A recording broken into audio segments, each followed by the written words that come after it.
அனைவருக்கும் வணக்கம். ஒளி உலகில் இருந்து மென்குரல்கள் 4வது பாகம். 1947வது வருடத்தில் பெறப்பட்ட செய்திகளை படிச்சுட்டு வரோம்.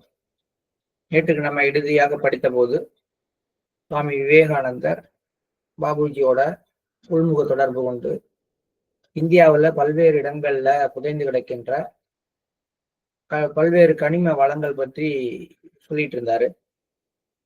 இப்ப அதை நம்ம கண்டினியூ பண்றோம். வட இந்தியாவில் விலை மதிப்பு மிக்க பொருட்களை நீங்கள் காண்பீர்கள். பெரும்பாலும் இமயமலை தொடரையும் அதன் அடிவாரங்களையுமே நான் குறிப்பிடுகிறேன். இதை பத்தி நம்ம நேற்றுக்கு வாட்ஸ்அப்ல கூட போட்டிருந்தோம். இமயமலை தொடருடைய அடிவாரத்தில் தான் இப்ப நமக்கு ஒரு 6 பில்லியன் டன் லித்தியம் இப்ப கண்டுபிடிக்கப்பட்டிருக்கு. அது இந்தியாவை உலகத்திலேயே ஒரு முக்கியமான ஒரு நாடாக 7 நாடுகள்ல ஒன்னாக அதை மாத்துற அளவுக்கு அந்த லித்தியத்தோட டெபாசிட் இருக்கு அப்படிங்கிறத பத்தி போட்டிருந்தாங்க. அழிவை உருவாக்கும் விஷயங்கள் பெரும்பாலும் தென்னிந்தியாவின் கிழக்கிலும் மேற்கிலும் காணப்படுகின்றன. அந்த அழிவை உருவாக்குற விஷயங்கள்னு சொல்லப்படுறதுதான் அந்த தோரியம் யுரேனியம் கலந்த தாது மணல்.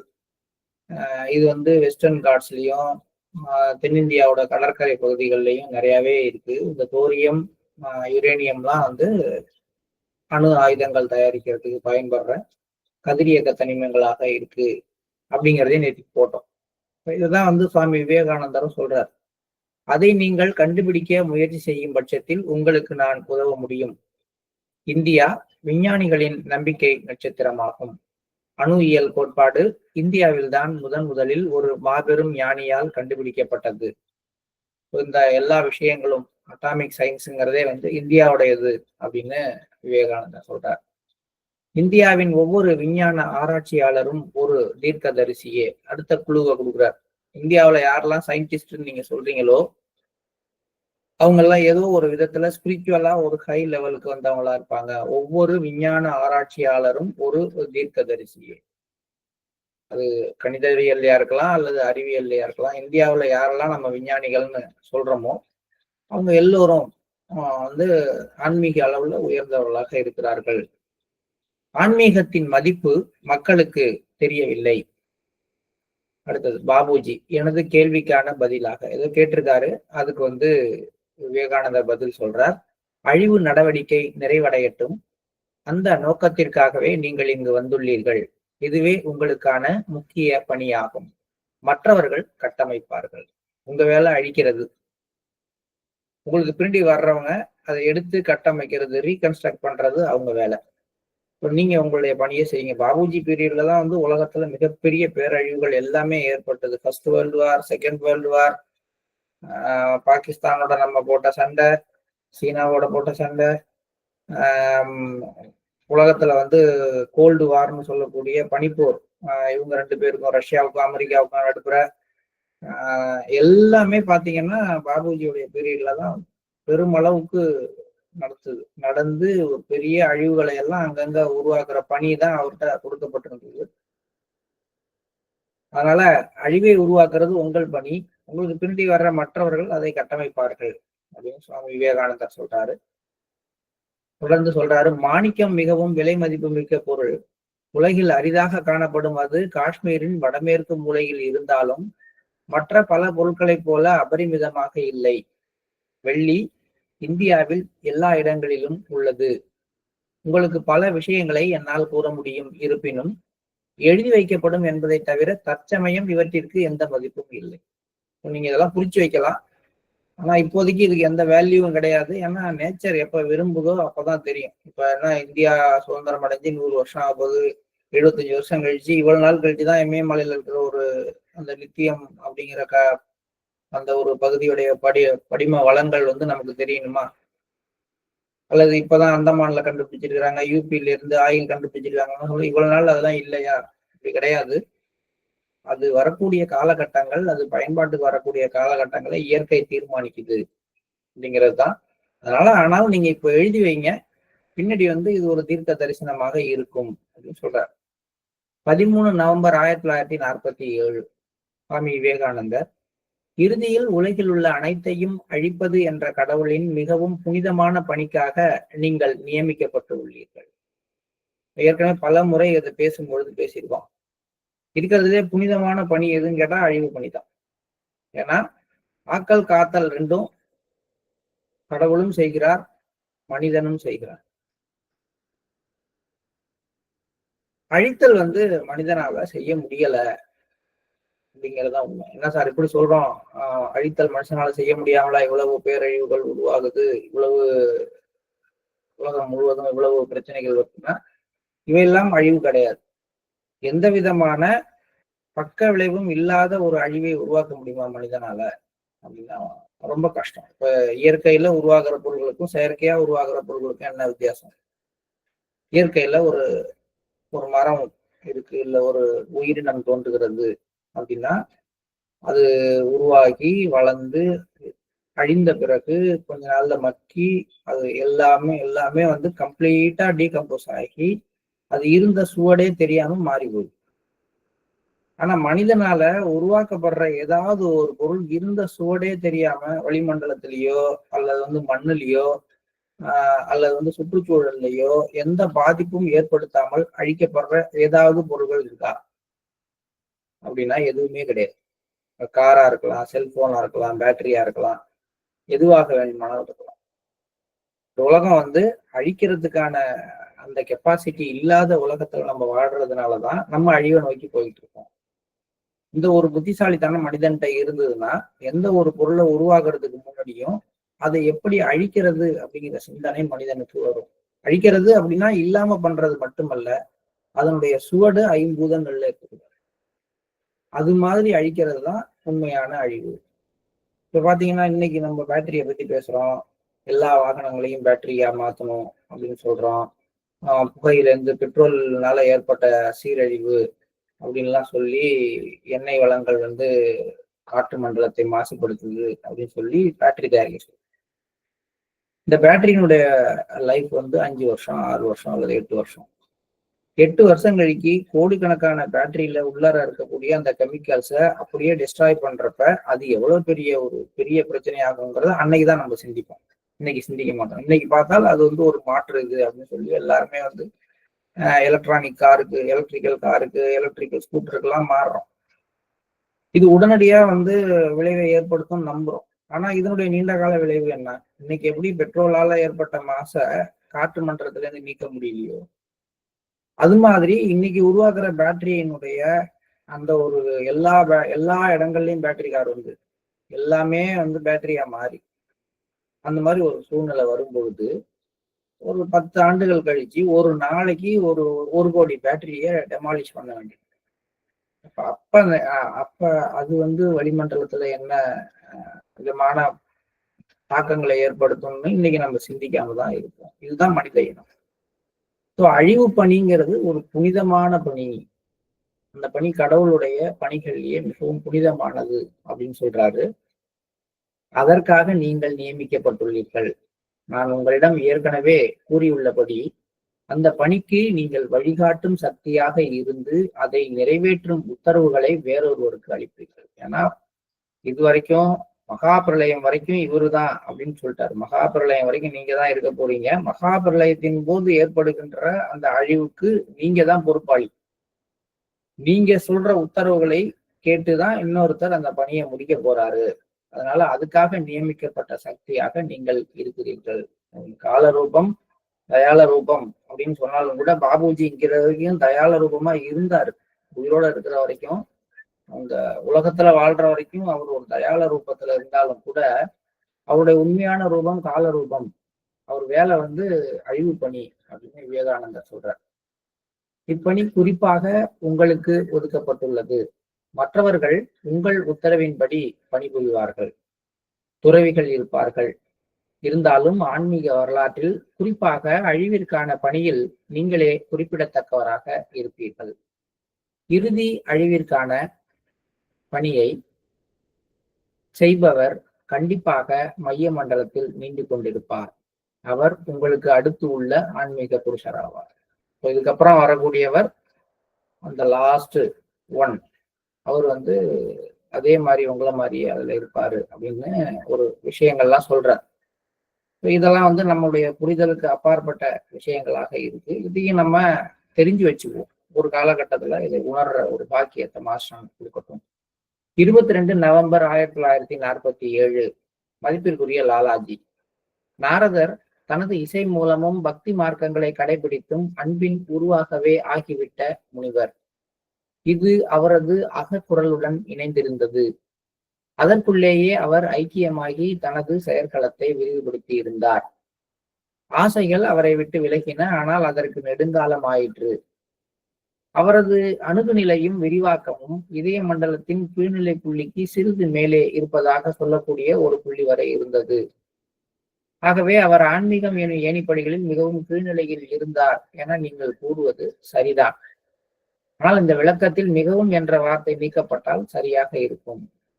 அவரது முன்னேற்றம் ஏணியின் கீழ்ப்படிக்கு சற்று மேலே அல்லது முதல் 2 வட்டங்களுக்கு இடையில் இருந்தது எனலாம். நம்முடைய புராணங்களின்படி நாரதர் திரிலோக சஞ்சாரி அப்படின்னு சொல்ற.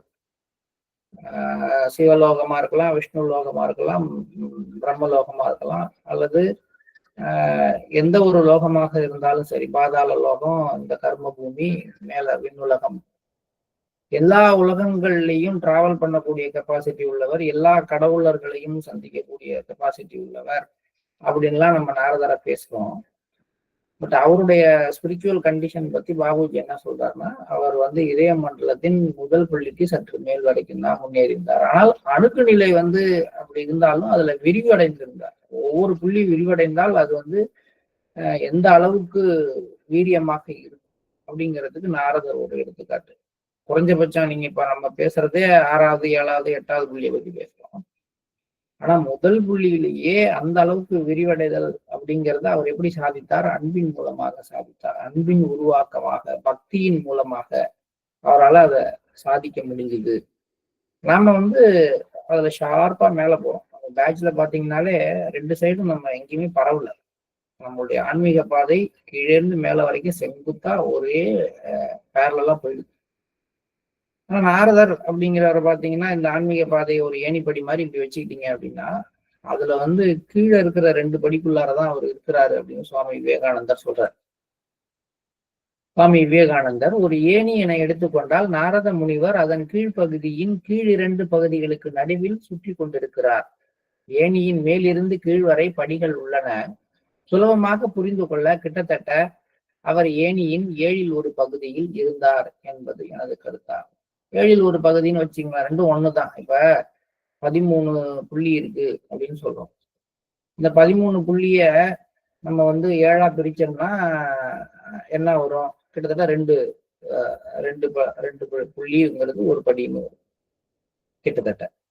அப்ப 7ல் 1 பகுதியில் இருந்தாருன்னா முதல் புள்ளிக்கும் 2வது புள்ளிக்கும் நடுப்புற ஒரு இடத்துல 7ல் 1 பகுதி. இதுதான் முன்னாடி பாபுஜியும் சொல்றாரு, அதுதான் லாலாஜியும் கன்ஃபார்ம் பண்றாரு. மதிப்பிற்குரிய லாலாஜி இப்ப அவருடைய ராஜயோகத்தின் செயல்திறன் புத்தகத்தை பத்தி பேசுறாங்க திரும்பியும்.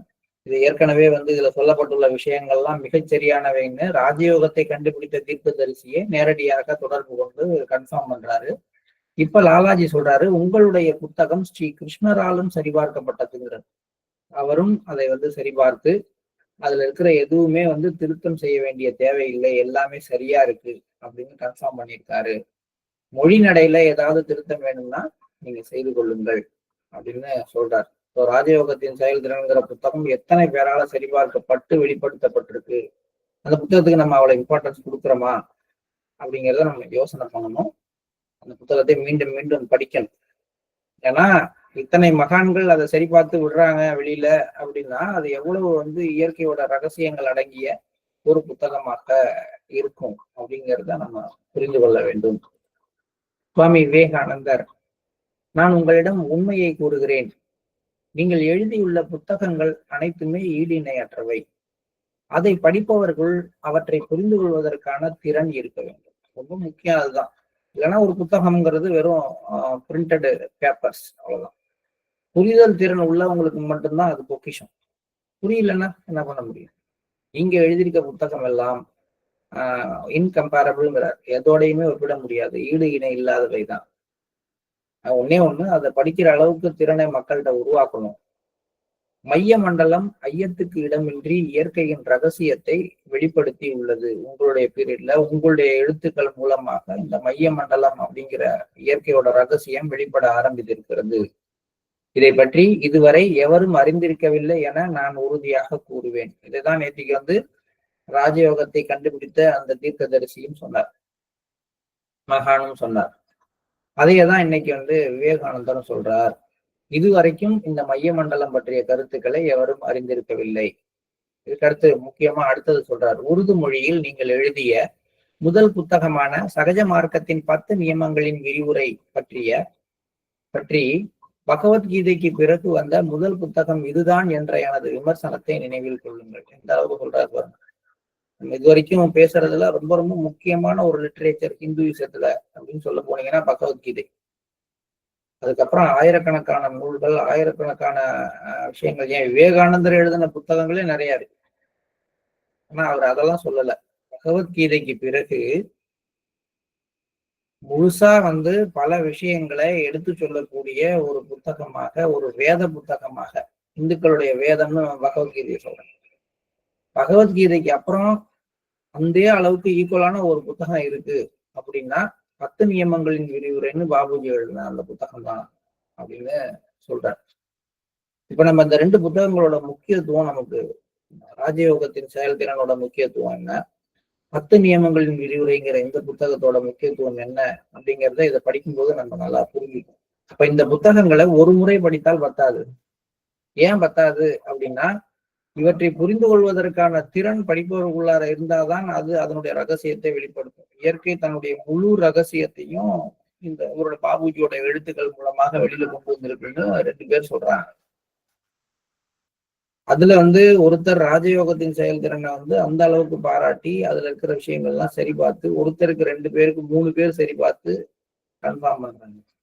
இங்கேயோ சுவாமி விவேகானந்தர் சொல்றாரு, பகவத்கீதையை அடுத்து உங்களுடைய புத்தகமாகிய இந்த 10 நியமங்களின் விரிவுரை தான் மிகச்சிறந்த புத்தகம் அப்படின்னு சொல்றாரு.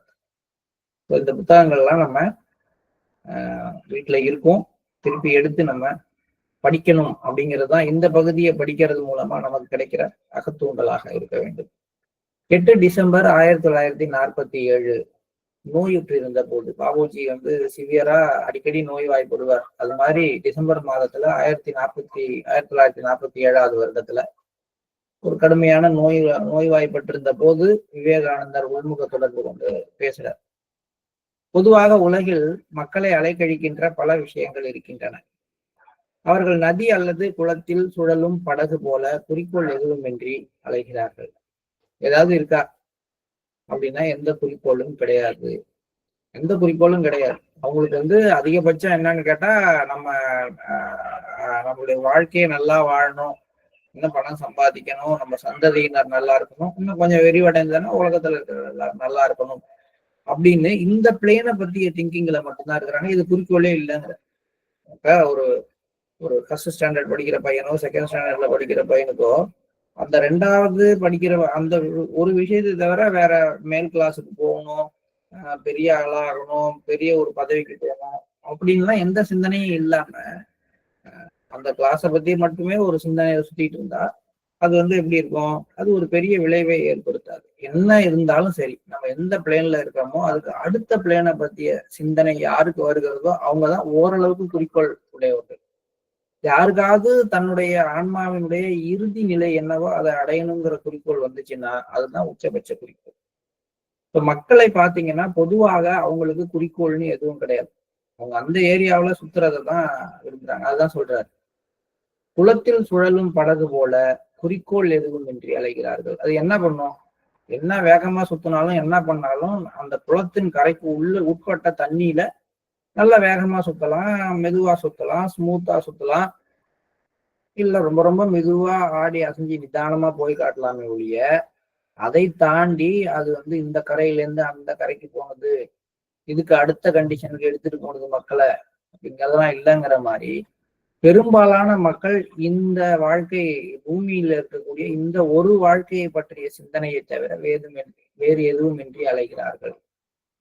சத்திய நிலையை நோக்கி செல்ல அவர்களுக்கு நேரமில்லாத அளவிற்கு அவர்களை மிகவும் கவர்ந்தெழுக்கக்கூடிய பல விஷயங்கள் உள்ளதாக அவர்களுக்கு தோன்றுகின்றன. சத்திய நிலை மற்ற விஷயங்களைப் போல அவ்வளவு வசீகரமாக இருப்பதில்லை.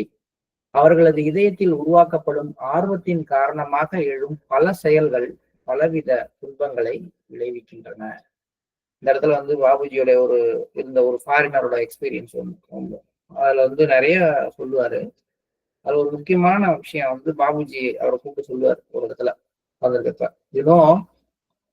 there may be truths but truths are many but reality is one அப்படின்னா. உலகத்துல நிறைய உண்மைகள் இருக்கு. உண்மைகள் அப்படின்னு சொல்ல போனா அது ஒண்ணு கிடையாது, ஏகப்பட்ட உண்மைகள் இருக்கு. ஏகப்பட்ட உண்மைகள் என்ன? சூரியன் வெப்பமானது உண்மைதான், சந்திரனுக்கு சொந்தமான ஒளி இல்லை உண்மைதான். இது மாதிரி எவ்வளவோ சொல்லலாம். தண்ணீரானது மேலிருந்து கீழ் நோக்கி ஓடும் உண்மைதான். இது மாதிரி உலகத்துல உண்மைகள் என்பவை ஆயிரக்கணக்கானவை. ஆனால் சத்திய நிலைன்னு சொல்லக்கூடிய மாற்றம் இல்லாத நிலைங்கிறது இந்த உலகத்துல ஒன்னே ஒண்ணுதான். ரியாலிட்டிங்கிறது ஒன்றே ஒன்றுதான். அது ஒன்று என்பது எல்லாத்துக்குள்ளாரையும் இருந்து எப்பொழுதும் இருந்து அழிவற்று நிற்கக்கூடிய ஒரு விஷயமாக இருக்கு. அதனால truths are many but reality is one அப்படின்னு அந்த பாரதியார் சொல்லுவார். அவர் அவருடைய எக்ஸ்பீரியன்ஸ் எல்லாம் சொல்லிட்டு வரும்போது பாபுஜியோட இந்த வார்த்தை தான் என்னை அவரை நோக்கி இழுத்தது, அவரோட என்னை கட்டி போட்டது. அது எனக்கு பல்வேறு விஷயங்களை வெளிப்படுத்தின்னு சொல்லுவாரு. எந்த புக்ல பாத்தீங்கன்னா டியர்ஸ் அண்ட் லாஃப்டர்ஸ்னு ஒரு புக்கு. அதுல பாத்தீங்கன்னா நிறைய இது மாதிரி ஃபாரினர்ஸ் பாபுஜியோட எப்படி ரொம்ப ஒரு அந்யோன்யமாக பழகி அதனால பெற்ற அந்த ஒரு ஆன்மீக நிலைகளை பெற்றார்கள் ஒவ்வொருத்தரும் சொல்லிட்டு வருவாங்க. அது இந்த வார்த்தை எனக்கு ரொம்ப பிடிச்ச வார்த்தை. Truths are many but reality is one அப்படிங்கிறது. ஆனால் இந்த ஒன் அப்படிங்கிற இந்த மாறாத நிலையாகிய இந்த சத்திய நிலையை பற்றி நம்ம யாருக்காவது ஒரு எண்ணமாவது இருக்கா? ஒன்றும் கிடையாது. இன்னைக்கு நம்ம தியானத்துல உட்கார போறோம்னா சத்திய நிலையை நோக்கி நம்ம போறோம். எந்த ஒண்ணு மாறாத ஒண்ணு, அழியாத ஒண்ணு, எந்த ஒண்ணுக்காக மாஸ்டர் நம்மளை இங்க கொண்டு வந்திருக்கிறாரு? அவர் எழுதுனதே சத்திய உதயம் தான். சத்திய நிலை தான் நம்ம அடைய வேண்டிய லட்சியமாக இருக்கணும். குறைஞ்சபட்சம் சத்தியம் எது எல்லா காலத்திலும் எப்பொழுதும் நிலையானதோ அதுதான் சத்தியம். எல்லா காலத்திலையும் எல்லா ஒரு யுகங்கள்லையும் பிரளயத்துக்கு பிறகும் பிரளயத்துக்கு அப்புறமும் எல்லா காலத்திலையும் எது நினைச்சு நிக்க போதோ அதுதான் சத்தியம்.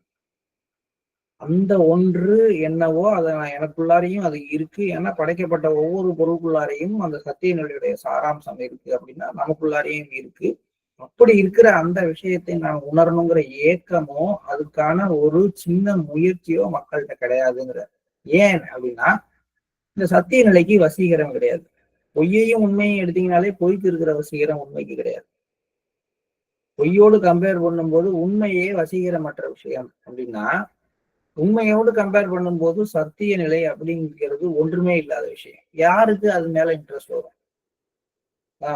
உச்சபட்ச நிலைகள் எல்லாம் பாலைவனம் போல எந்த விதமான தன்மையும் மற்றவையாகத்தான் இருக்கும் அப்படின்னு சொல்லும் பொழுது அந்த சத்திய நிலையோட தன்மை நமக்கு தெரிய வருகின்றது.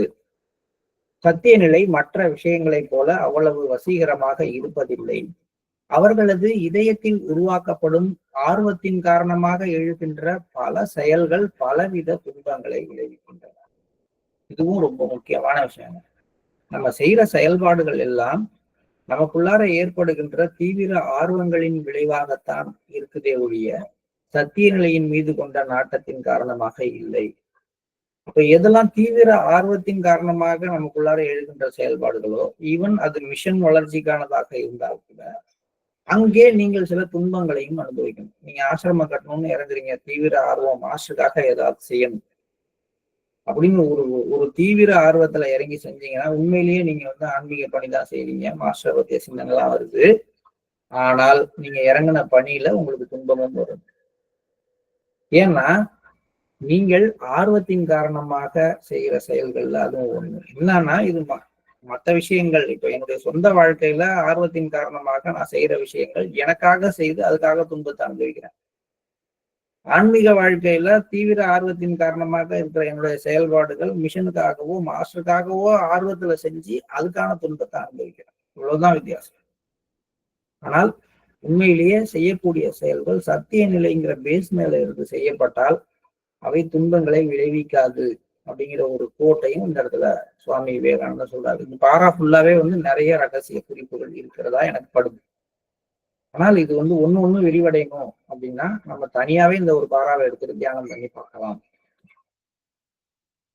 அவை அடுக்கடுக்காக பெரும் பாறையாக உருவாகி அதன் மேல் நடக்கலாம் என்னும் அளவிற்கு உறுதிப்பட்டு விட்டன. தீவிர ஆர்வத்தினால நமக்குள்ளார ஏற்பட்ட அந்த செயல்பாடுகள் எதெல்லாம் தீவிர ஆர்வம், நல்லா படிக்கணும், பெரிய ஒரு அறிஞரா மாறணும்ன்றது கூட ஒரு தீவிர ஆர்வம் தான். ஒரு கலையில ஒரு முன்னோடியாக மாறணுங்கிறது ஒரு தீவிர ஆர்வம் தான். அதே மாதிரி ஒரு ஏதோ ஒரு பொருளை உருவாக்குறதுல இருக்கக்கூடியது தீவிர ஆர்வம் தான். ஒரு நாட்டையே மாத்தி கட்டமைக்கணும், தீவிர ஆர்வம் தான். நீங்க எல்லாமே இந்த ஆர்வத்தின் அடிப்படையில செய்யப்படுற எல்லாமே மெல்ல மெல்ல அடுக்கடுக்காக பெரிய பாறை போல நம்ம இதயத்துல உருவாகி அதன் மேலேயே நம்ம நடக்கலாங்கிற அளவுக்கு ஹார்ட் ஆயிடுச்சு அப்படிங்கிற இத்தகைய பற்பல அடுக்குகளுக்கு காரணம் சிருஷ்டியின் ஆரம்பத்திலிருந்து ஒருவர் எடுத்த எண்ணிலடங்காத பிறவிகள் ஆகும். குறைஞ்சபட்சம் 86,000 பிறவிங்கிறாங்க, 86 லட்சம் பிறவிங்கிறாங்க. 86 லட்சம் பிறவின்னா அது எவ்வளவுலாம் நமக்கு தெரியாது. அவ்வளவு பிறவிகள்லையும் ஒரு பிறவிலையும் ஏதாவது ஒரு தீவிர ஆர்வத்தை நம்ம மனசுல கொண்டு அதுக்காக வாழ்த்து அதை மனதுல செட்ரேட் பண்ணி அதனுடைய அடுத்த வருஷம் அடுத்த பிறவில அடுத்த லேயர் கான்கிரீட் லே பண்ற மாதிரி ரோடு போடும்போது ஒரு 6 லேயர் 8 லேயர் என்கட்சியில் போடும்போது 8 லேயர் போடுறாங்க. அப்பதான் வெயிட்டான வெஹிக்கிள் எல்லாம் போனாலும் ரோடு அமுங்காதுன்னு. நம்ம இதயத்துல போடுற ரோட்ல நம்ம இது வரைக்கும் எத்தனை பிறவி எடுத்துருக்கோமோ அத்தனை லேயர் போட்டு வச்சிருக்கோம். அவர்களுக்கு கிடைக்க போகும் விதியை எண்ணி பாருங்கள். இருப்பினும் ஏதோ உயர்ந்த சூழ்நிலைக்கு செல்வதற்காக அதில் இருந்து அவர்கள் விடுபட விரும்புவதில்லை. இந்த மாதிரி ஒரு ரோடு போட்டு வச்சிருக்கோமே, இந்த மாதிரி நடைபாதை ஒண்ணு இருக்கே, இதை விட்டு வெளியில போகணுங்கிற ஒரு பேசிக்கான விருப்பம் கூட அவர்கள் மனதில் கிடையாது. இது சொல்லணும்னு வச்சுங்களேன், இதெல்லாம் ரொம்ப பெருசாலாம் சொல்லுவாங்க. நீங்க ரெகுலரா குளிக்கிற ஒரு ஆளு அப்படின்னா ஒரு நாள் குளிக்கலன்னா என்னமோ மாதிரி நீங்க ஒரு 10 நாளைக்கு இந்த குளிக்கிற வழக்கத்தை விட்டுட்டீங்கன்னு வச்சுங்களேன், மெல்ல மெல்ல அதுக்கப்புறம் குளிக்கணுமா அப்படின்னு தோண ஆரம்பிக்கும். இதுதான் அது மாதிரி ஒரு முறை தவறே பண்ணாதான் திருடாதவன் முதல் தடவை திருடும் போது 2வது தடவை திருடும் போதெல்லாம் கொஞ்சம் கொஞ்சமா அவனுக்கு மனசுல ஒரு உறுத்தல் இருக்கும். ஆனால் ஒரு 10 முறை அந்த வேலையை செஞ்சுட்டீங்கன்னு வச்சுங்களேன், அந்த உறுத்தல் அப்படியே மறைஞ்சு அது மேல படிஞ்சு படிஞ்சு படிஞ்சு ஆயிடுச்சுன்னா இதயம், அதுக்கப்புறம் அந்த திருட்டுங்கிற விஷயத்த விடுறதுக்கே அவனுக்கு மனசு வராது. அதனால எதனால பாவம் பண்ணவன் கொலை பண்றவன் தொடர்ந்து கொலை பண்றான், எதனால திருடன் தொடர்ந்து திருடுறான் அப்படின்லாம் பாத்தீங்கன்னா இதே கான்செப்ட் தான். அதே கான்செப்டா நம்முடைய வாழ்க்கைக்கு கொண்டு வந்தீங்கன்னா எதனால நம்ம திரும்பி திரும்பி பிறந்து இதே கஷ்டத்தை அனுபவிக்க விரும்புறோம்னா இதே கான்செப்ட். எப்ப நம்ம அந்த ஒரிஜினாலிட்டிய ஸ்டேட் ஆஃப் ஒரிஜினல் கண்டிஷனை அல்லது சத்திய நிலையை நம்ம இழந்து நம்ம இதயத்துல கடினத்தன்மை ஏற்பட்டிருக்கோ, அதுக்கப்புறம் நம்ம எத்தனை பிறவி எடுத்தாலும் அந்த பிறவிகள்ல அந்த சூழ்நிலையிலிருந்து விடுபடுகின்ற அந்த சுய விருப்பமானும் மறைஞ்சு போயிடுது. துன்பத்தில் வாடினாலும் அதை அவர்கள் விரும்புவது, எவ்வளவு துன்பப்பட்டாலும் சரி. இந்த அதான் இப்ப நீங்க யோகாவை எடுத்துட்டு போங்க, உடனடியா என்ன கேட்பாங்கன்னா, இப்போதைக்கு நான் என்னுடைய உடல் நலத்துல சரியாக முடியுமா, எனக்கு என்னுடைய லைஃப் ஸ்டேட்டஸ் இன்க்ரீஸ் ஆகுமா, நீ அந்த தியானம் பண்ணா என்னுடைய பிரச்சனைகள் தீருமா, எது இந்த உலகத்துல இப்ப இருக்கக்கூடிய அந்த பர்மனண்டா இப்ப இருக்கக்கூடிய விஷயங்கள் மட்டும்தான் அவங்க திங்க் பண்றாங்க எல்லாரும். Nobody thinks about the future, nobody worry about the past. ஐயோ இதுக்கு முன்னாடி நான் நிறைய பிறவிகள் எடுத்துக்கிட்டேன், இதனால எனக்குள்ளார சேர்ந்த அழுக்கெல்லாம் இந்த யோகா சரி பண்ணுமான்னு யாருமே கேட்கறது இல்லை. இல்லையா, இறப்புக்கு அப்புறம் ஒரு வாழ்க்கை இருக்கு, அந்த வாழ்க்கைக்கு என்ன நல்ல விதத்துல கொண்டு போகுமான்னு யாருமே கேட்கறது இல்லை. அட்லீஸ்ட் ஒண்ணு நம்ம போற கச்சர் பண்ணல 1000த்துல ஒருத்தர் கேட்பாங்களான்னு இல்லைங்க.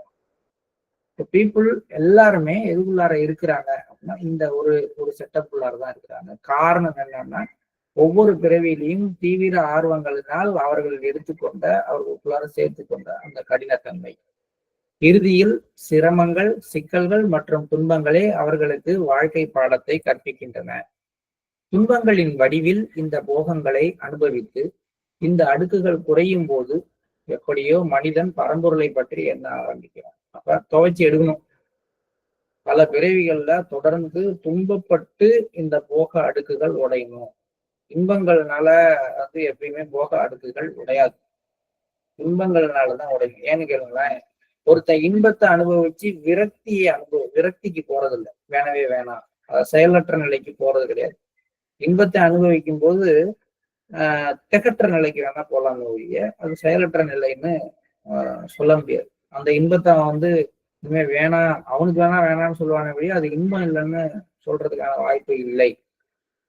ஆனா துன்பத்தை தொடர்ந்து அனுபவிக்கும் போது இந்த வாழ்க்கை வேண்டாம், இதுவே வேண்டாம், இது எதுவுமே எனக்கு வேணாம். ஒருத்தங்க தொடர்ந்து ஒரு ஒரு இப்போ ஒருத்தனுக்கு சங்கீதத்துல பெரிய ஒரு இன்ட்ரெஸ்ட் இருக்கு. அவன் தொடர்ந்து ஆரம்பத்துல இருந்து கடைசி வரைக்கும் எந்த இடத்துக்கு போனாலும் அவனுக்கு அதுல வெற்றியே கிடைக்கலன்னா ஆட்டோமேட்டிக்கா அதுல இருந்து என்ன ஆயிடுவான், அது மேல இருக்கிற ஆர்வம் குறைஞ்சி வெளில வந்துறதுக்கான வாய்ப்புகள் இருக்கு. அது மாதிரி வாழ்க்கையில இயற்கை என்ன பண்ணுது, தொடர்ந்து தோல்விகளை கொடுத்து துன்பங்களை கொடுத்து அவன்கிட்ட இருக்கிற விஷயங்களையும் புடுங்கி அவனுடைய அடுக்குகளை குறைக்க பார்க்குது. கிருஷ்ணருடைய ஒரு கதையில நமக்கு தெரியும். அவர் அந்த ஏழை குடியானவனுடைய வீட்டுக்கு போகும்போது அவன்கிட்ட இருக்கிற ஒரு மாடும் இறக்கட்டும்னு அவனுக்கு சமம் வரம் கொடுப்பார். நாரதர் கேட்கும்போது சொல்லுவார், அவனுக்கு எனக்கு இருக்கிற ஒரே தடை இதுதான், இந்த துன்பத்தை அனுபவிச்சுட்டான்னா முடிஞ்சு போச்சு, அவன் எவ்வளவு வந்துடுவான் அப்படின்னு. அதனால இந்த அடுக்குகள் குறையும் பொழுது மனிதன் எப்படியோ பரம்பொருளை பற்றி எண்ண ஆரம்பிக்கிறான். நெடுங்கால முயற்சிக்கு பிறகு கடினப்பட்டுவிட்ட இந்த அடுக்குகள் நீக்கப்படும் பொழுது உயரிய விஷயங்கள் மீதான அவனது ஈடுபாடு அதிகரிக்கிறது. இப்பதான் இது நமக்கு இதுக்கு முன்னாடி பல பிறவிகள் துன்பப்பட்டுதான் கொஞ்சமா மாஸ்டர் கிடைச்சி இந்த மாதிரி விஷயங்களை சிந்திக்கிற ஒரு புத்தியை நமக்கு மாஸ்டர் கொடுத்திருக்காரு. முன்பு வசீகரித்த அதே விஷயங்கள் அவனது பாதையில் குறுக்கிடாத பட்சத்தில், அதாவது தீவிர ஆர்வத்தினால அவன் செஞ்ச ஒரு விஷயம் திரும்பி அவன்கிட்ட குறுக்கிடாமல் இருந்தால், இது ஒரு கண்டிஷன் பார்த்துக்குங்க. நீங்க ஒரு பிறவில கிரேட் ஆர்டிஸ்டா இருப்பீங்க, அந்த தீவிர ஆர்வத்துல பாதை போட்டு வச்சிருந்துருப்போம். திரும்பி இங்க மாஸ்டர்கிட்ட அவர் எல்லா விஷயத்தையும் ரிமூவ் பண்ணிட்டு வரப்ப திடீர்னு அது வெளியில உங்களுக்கும் அது மேல திரும்பி ஈடுபாடு வந்துச்சுன்னா திரும்பி அதே சிக்கல் தான். என்ன அப்ப வேற எதையா வரைஞ்சிருப்பீங்க, இப்ப மாஸ்டர் வரைய ஆரம்பிப்பீங்க, அவ்வளவுதான். அவன் தனது உண்மையான வாழ்க்கை பாதையை இப்போது தொடங்குகிறான். எப்பன்னா முன்பு வசீகரித்த அதே விஷயங்கள் அவனது பாதையில் குறுக்கிடாத பட்சத்தில் உண்மையான வாழ்க்கை பாதையை தொடங்குகின்றான். நமது லாலாஜியை போன்ற திறமையானது ஒரு குரு ஒருவருக்கு அமைந்தால்தான் இது சாத்தியமாகும், பலனும் விரைவில் தெரியும் அப்படின்னு சுவாமி விவேகானந்தர் சொல்றாரு. இந்த இடத்துல நம்ம நிறுத்திடுவோம். நமக்குள்ளார பல பிறவிகள்ல ஏற்பட்ட அந்த மாதிரியான கடினமான பல அடுக்குகளை இன்றைய தியானத்துல நம்மளை விட்டு மாஸ்டர் கரைச்சி நமக்குள்ளார உண்மையை நோக்கி சத்திய நிலையை நோக்கிய ஒரு திருப்பத்தை ஏற்படுத்துற நாளாக இந்த நாள் அமையணும் அப்படிங்கிற ஒரு பிரார்த்தனையோட இன்னைக்கு காலை நேர தியானத்துக்கு செல்வோம். Please start meditation.